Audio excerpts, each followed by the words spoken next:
All right, hello. Welcome to another Marketer in the Middle. I'm Mike Stiles. That's Michael Valverde. We're with Valverde and Stiles. And our Marketer in the Middle today is Sangram Vajre from Terminus, account-based marketing. Welcome. Thanks for submitting yourself to this process. I am curious how this process is going to go, but I'm excited, for sure. Well, we'll start with an easy one. Yeah. Explain to me what account-based marketing is, or why is it something that's new, or is this just a new iteration of something that's always been around? I think I can go through a quick history lesson for anybody who's interested, right? Sure, history.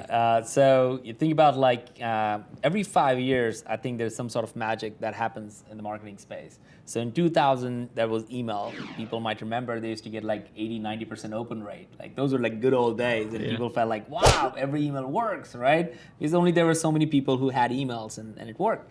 Fast forward 2005, people recognized that, hey, if we can send an email, we can capture a lead. So that's where marketing automation, content marketing, and all these things started to kind of rise up.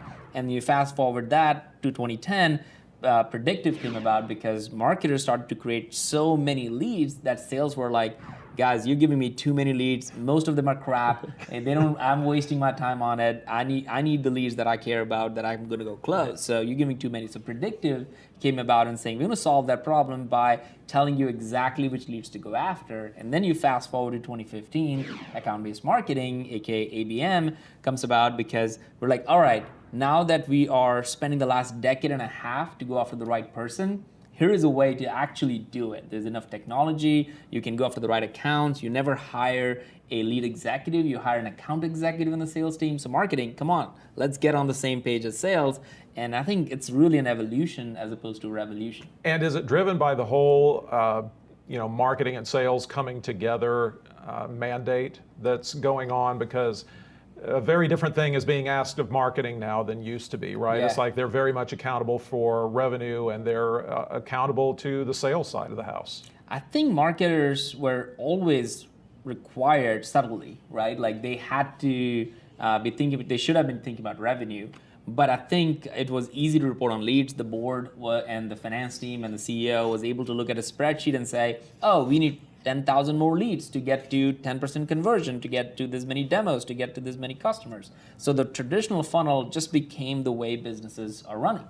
So it was easy to say, marketer, your job is to get me leads, and then that's how they were kind of said, are you successful or not, or do you keep your job or not, right? Right. So I think the myth around all of this, I think, has been that, hey, marketers were supposed to generate leads because marketers wanted to do lead gen. Marketers never wanted to be a lead gen marketer, but marketers never were empowered to do anything more than that.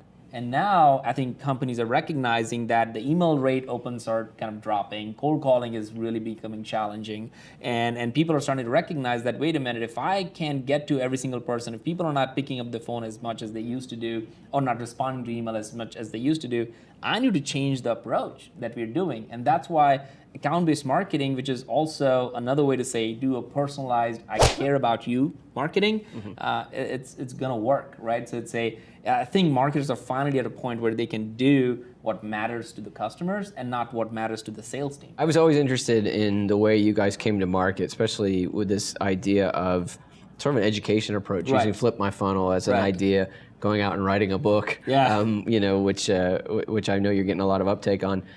Why did you choose to do that? When marketers are looking out at the marketplace, that seems like such a different approach than really going after direct rev gen, but saying, wait, let's sort of seed the marketplace and see what that leads to. Tell us about that and what that's done for you guys. Sure. I think, I was talking about this with my wife the other day, is that the odds of our somewhat success is so much stacked against us, and we still survived and thriving, and God willing, we'll do even better, is kind of unheard. We shouldn't be successful if you think about it. If you think about first-time founders, never worked with each other, We didn't have venture capital to kind of start off with or anything like that. We're based in Atlanta, which is awesome. At the same time, it's not Silicon Valley. We're trying to build a category that nobody has really talked about. If you did a Google search 2 years ago, there wasn't a ton on ABM.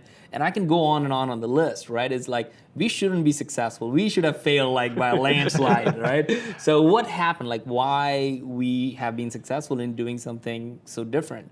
And the differentiator is exactly what you mentioned. Like, we cared so much about the problem that we focused on it. And Flip My Funnel became a way of talking about the problem, right? And people get attached to that. It's hard to say, hey, we have the best product right off the gates and say, buy from us. Like, that's just like, nobody likes to be, Sure. buying from that. But to say, hey, there's a new way to solve a problem, and there's a new way to do sales and marketing. Do you want to be part of this challenge the status quo kind of community? And people want to kind of latch onto it. So what it has really done for us is that it has given us a way to bring the entire community together, talking about this problem as it's their own problem, not just ours, right?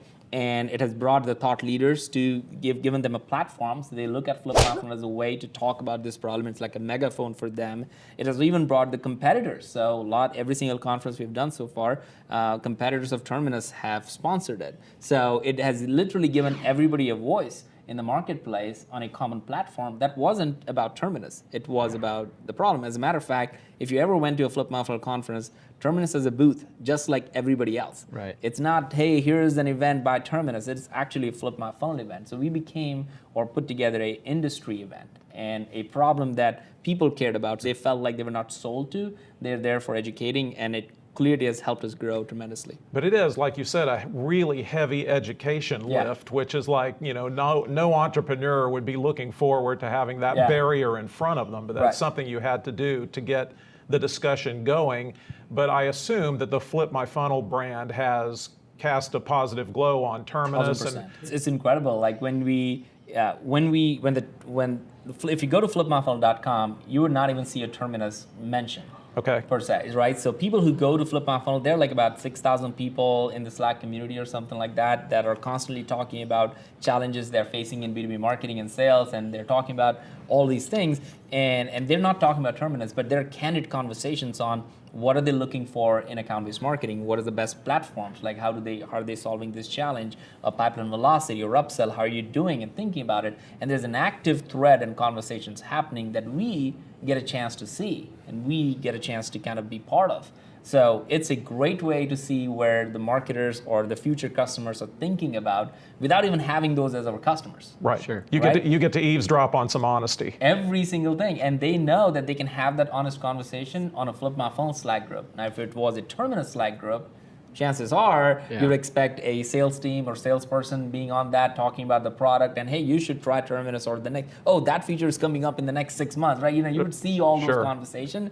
We just didn't want that. We wanted to make sure that people feel great about it. So what it has done for us is the sales team really feels good about talking that, hey, go and be part of Flip My Funnel community because that's where you're going to learn and you're going to be around like-minded people who are facing similar challenges, and there's going to be a lot of help for you there. Sure. We don't have a platform that solves all of these problems, but we do have something that does really well. Here are a couple of things, and that's a great conversation to have versus that, hey, we're trying to do everything for everyone. Right. Right. When you transition in that conversation, because I mean, obviously ABM is a massive topic, and there are a million tools and different ways to do it because it's so personal. I mean, like almost every engagement is a different engagement with a different strategy. I often hear of Terminus talked about as air cover, or some, to an ABM. How do you guys sort of describe it? And to add to that, how has Flip My Funnel influenced your product development in that way? Yeah, it's a great question. Every day, I would say, like every day it has been influencing the thought process. So when we talked about Flip My Funnel in the early days, it's a philosophy of changing the way B2B and sales marketing should be. It wasn't much about Terminus, it was here's how it should be, and people latched onto it. But it has identify, expand, engage, advocate, those are the 4 stages, and all we really did at that time was like engagement part of it, right? Like a sliver of engagement, and that's through advertising. Right.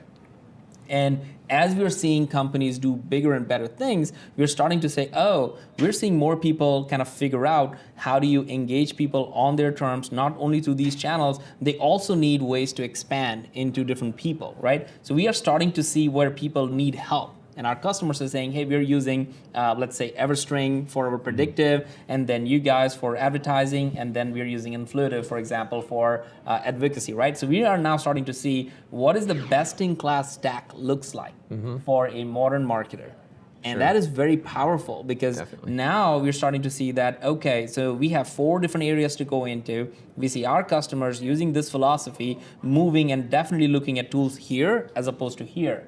Let's go and create more kind of product to support this problem. So it's really giving us an internal perspective into future customers who are openly talking about how we can help them. Talk to me about a day in the life of Sangram. I mean, you seem to be tireless. You have an immense amount of energy. You're not only managing the Flip My Funnel thing, which I'm sure you brought in some people to help, but you're also CMO here. But you have a family. You've got what is your days like? So one, I don't have a desk, so I don't I don't have a spot in the office. Never has. So it's a good way to avoid clutter. Yeah. I most days don't bring a laptop to work because when I'm here, my feeling is that I'm here to serve and share and be part of conversations and not be distracted. If I have to have my laptop, then I will be on my laptop. If I have to have an office, then I'll go to an office and crank things up. I don't want to do that. If I'm here, I want to be here in the present, in the moment. So those are kind of probably unique things. Yes, they are. For most co-founders. That's cool. In general. I've been reading this book. I've tried so many different things, but I've been reading this book called The Miracle Morning. I don't know if you guys have heard about that.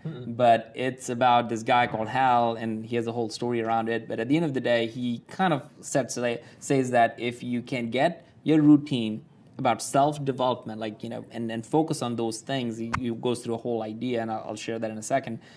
Before 8 a.m., your rest of the day is going to be just phenomenal because you've already done the things that you wanted to do that makes you feel strong, makes you feel confident, makes you feel like you've accomplished something. And if you have those feelings, the rest of the day is going to be better no matter what happens in the day. And if you do that, the rest of the day is just going to be kick-ass. Take care of yourself first. Yeah, I think that makes you a better parent, makes you a better partner at home. If you don't, then everybody gets the scraps, don't they? And then, So you're saying I should get up before 11 o'clock? that might be a start. That might be a good start. 11. So thank you very much for that. All right. That's Marketer in the Middle for today. Keep a watch out for new episodes, and you can always check out www.marketerinthemiddle.com. Thanks.